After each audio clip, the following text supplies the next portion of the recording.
Hello YouTube, hope you're all well and welcome to Sparrows Play Games. Today we are going to figure out can we beat Pokemon Blue with only the move Bubble. So let's go through the rules. I can only use the move Bubble in combat.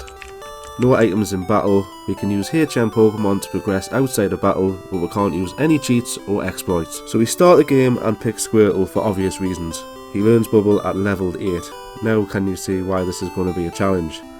Look at the stats of Bubble. It has 20 power and it has a 33.2 chance of lowering the opponent's speed. This never helped us in the entire run, by the way. Callum, our rival, will get a Bulbasaur, so you can see this will be a major problem later on in the game, once he evolves a couple of times and learns Grass and Status Affliction moves. The rival fight, as you can see, was nothing special. He doesn't know any grass moves, etc, so easy win. We leveled to 6 in the process. So after this, we grind to level 8 and learn Bubble. Now we can't use any other moves in combat. Let's skip ahead to Brock. This, as you can imagine, was a breeze. He doesn't put up any major threat. We are a similar level with a super effective move. We take the Boulder Badge and move on. The very next trainer we go against spams sand attacks with Pidgey, so we miss with Bubble a lot. We nearly faint because of that, but we hang on with 3 health remaining and get the win. This really will be a problem later on in the run. Can you see a recurring issue in this footage? No? Don't worry, it will be all clear very soon. We evolve into War Total and keep going. Back to heal and gain power points when we need to. We eventually reach a trainer with a Jigglypuff. This is our downfall. She knows Disable. This can hit any one of my moves and lock them from use. And of course it takes out Bubble. So I restart thinking we saved fairly recently, but nope. We have to take on Brock and clear the whole route again until we get to the trainer with the Jigglypuff. Hurrah! As you can see, I am saving more regularly, so this doesn't happen again. How stupid. I make sure I walk around here this time and head on to Mount Moon. In Mount Moon we run out of power points on a trainer with a Voltorb, and we lose to a level 11 Oddish. This really has me worried for Erica, the Grass Gym trainer, later on in the game. The Status Afflictions along with Absorb seals our fate quite easily. Let's get to the Super Nerd and take the Dome Fossil. I know if I don't tell you what fossil we took, you'd probably ask. So let's move on. Let's skip ahead to Misty and try our luck at the Cascade Badge. I don't think we stand a chance at the minute. At level 23 we get past Staryu, but Starmie is a different story. A few tackles ends us. We need to be a higher level for this. Let's try our rival on Nugget Bridge instead. We take out Pidgeotto after a few hits back and forth of Bubble, and Abra can't attack yet, so he goes down quite easily after a fair few bubbles. Rattata was a 2-shot, but we have very little HP left for Bulbasaur. This has me worried. A couple of Vine Whips and it's all over. So, this grind. I was thinking this was going to be a challenge just for the memes, but this is actually a challenge. 20 power is seriously bad for this early in the game. I get to level 26 and try Misty again, and slowly get taken out by Starmie once again. Still not strong enough, maybe a few more levels can get the win? So, level 28. Staryu only uses tackles and we chip away with Bubble, making her faint. Next is Starmie and we chip away at each other until eventually we hang on with 3 health left, giving us the winning blow, winning us the Cascade Badge. This had me sweating bullets. I save and skip ahead to our rival. Once more, everything goes the same as it did before. We get a Bulbasaur and his combos are too much for us, once again. So, back to the grind once more. This sucks, just after grinding for Misty as well. I'm one-hitting stuff now, but the XP is really terrible. We get to level 30 and try our rival again. I've noticed we are hitting harder now. Pidgeotto goes down after a few hits and Abra goes the same way. Our hit on Rattata crits, one-hitting him. Now we're back against Bulbasaur.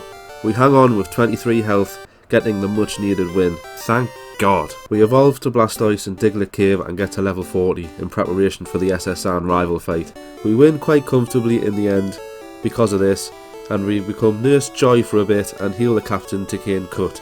Now we can reach Lieutenant Surge. He was an absolute breeze at level 41. Let's just skip ahead to Rock Tunnel. Rock Tunnel wasn't really interesting, so let's skip to Pokemon Tower in Lavender Town and try our rival fight there. At level 46, Pidgeotto is simple enough, but Gyarados really hurts us with Bite and Dragon Rage. Growlithe was a one shot, so Kadabra is out. 3 shots take him down. Ivysaur is the worry as normal. We get Leech Seeded and Vine Whipped until we eventually faint. We come back at level 50, we get back to Ivysaur in decent shape and we hang on with 37 health, winning with a crit. The Team Rocket hideout was easy enough, we just had to go backwards and forwards for power points frequently. Let's skip the Giovanni. He's an absolute squash. We take him down quite easily with Bubble. I don't think Erica will be the same though, but we're in town, so let's just try it. Yeah, not even close. We can't even get past the first victory bell. Let's go back to the Pokemon Tower, put a lovely soul to rest, clear Team Rocket, get the Flute, wake up Snorlax. I tried catching it just for amusement, but as you can see it was a failure. You gain a Super Rod soon after capturing Krabby with Bubble, just in case we needed it. I called it Bubble. We gain Surf from the Safari Zone and skip to Koga. You have to see this first attempt on Koga, it's absolutely hilarious. Coffin is a 3-hit from Blastoise, but then Muck is out. He uses Disable on Bubble just before I can get the winning blow. I thought this was all over at this point, but remember our little friend Krabby that we caught before? He's level 15, so I decided just to go for it, and eventually due to Koga forgetting that he's a gym leader, I chip away enough and make Muck faint. At full health, if he used any move that attacks us, this was all over. This is where I learned Disable doesn't stay on forever. Bubble faints, so Blastoise is back out. 2 bubbles take Coffin down.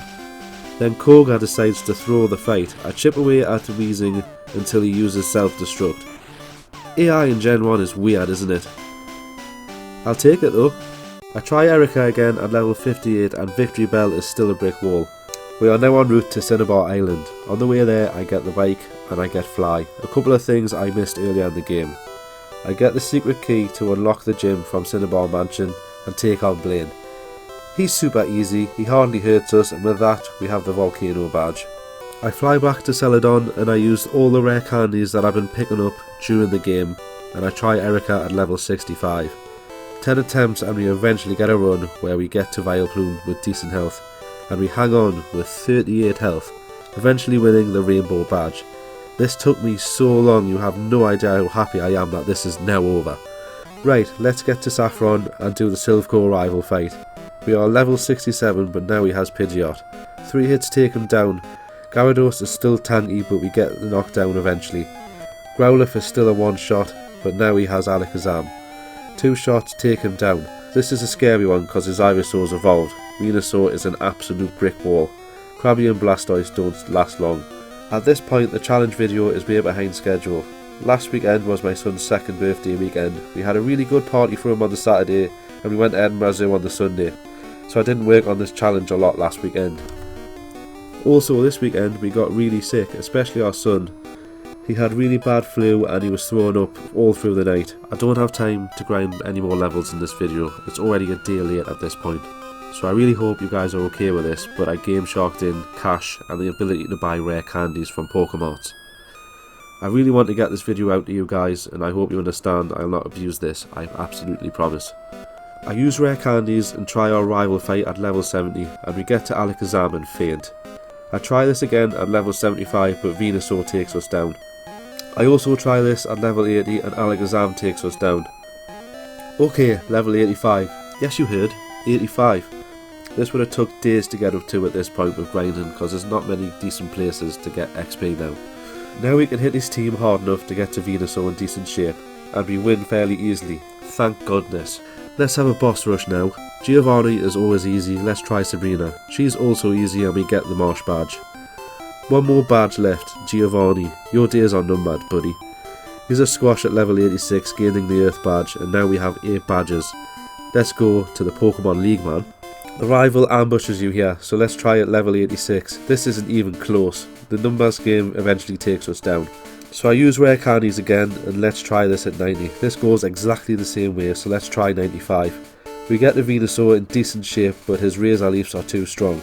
Okay, level 100. This has been a long time coming and I try this a few times and we still can't get the win. Okay, let's level up our Krabby to level 70 and evolve into Kingler in the process and see if we can do it. It goes exactly the same way, they hit stronger and they're just playing quicker than us. Okay, level 80, and we still eventually faint. I get to level 94 and try this again. I'm not losing here. Bubble takes Pidgeot out after a few hits. We one-shot Rhyhorn soon after. He just takes out Gyarados and one-shots Growlithe and feints to Alakazam. Blastoise is out and 2 hits take him down. Venusaur is back out and we hang on with 14 health left, getting the much needed win so we can move on to the Elite Four. Number 1, Lorelei, the Ice Water Trainer. I spam Bubble with Bubble. That doesn't sound confusing at all, does it? Eventually, we run out of power points and now Blastoise is back out. He eventually takes down Dugong and Cloyster is down in 3 hits. Slowbro is out, a fair few hits later takes him down. Jinx is out and it's a 2-shot. I thought Lapras would be scary, and once I get paralysed and confused I thought we might be doomed. 2 lucky hits later defeats Lorelei. I heal up and move on to Bruno, the fighting and rock trainer. This was a sweep. Easy fight for a change. So let's move on to Agatha, the ghost and poison trainer. This took a fair few tries, it all depends on what she ends up using. I'm sure I can win, so I keep trying. I eventually get a run in true Agatha style. It's a mess, but we win eventually. Last up is Lance, the dragon trainer. We heal up beforehand using all our ethers up. Save just beforehand so I can keep restarting the game because I think this could be a brick wall. But I shouldn't have worried. We got a very lucky first time win. Easy fight. So we have done the Elite Four, now it's time for the Pokemon champion, Callum. Pidgeot goes down in 3 hits, so Alakazam is out. We take him down with decent health left. Next is Rhydon, which is 1-shot. Now it gets brutal, Gyarados is out. But we run out of power points, failing at the last hurdle. So guys, I was going to end the video here, but I had a thought. I've only lost because I've ran out of power points. And I honestly feel like this is doable. So, I hope you guys will agree. I think it will make for a better video if I give it a go. But I need a certain way to replenish power points because I've used all my ethers and elixirs. Luckily for us, we can Game Shark a code in where we can get unlimited power points, so we can use Bubble as many times as we want. This is exactly what we need to take on the Pokemon champion, Callum. So let's dive back in. I owe it to you guys to at least give this a fighting chance and to see it through. Let's do this. As you can see, we throw caution to the wind for this last attempt, and I start using items in battle. We eventually chip away at every one of his team, healing when we need to heal and reviving when we need to revive, and we eventually get the win, making us the new Pokemon champion and putting us into the Hall of Fame, completing the game. I really hope you enjoyed this run because I really enjoyed making it. It was super fun. If you want to see more from me in the future, please subscribe, comment and ring the bell. If you want to see more behind the scenes of how I make these challenge videos, please follow me on Twitter. I put it all in there. The link is in my bio. Thanks very much for watching. Until the next time, Sparrow's Blade out.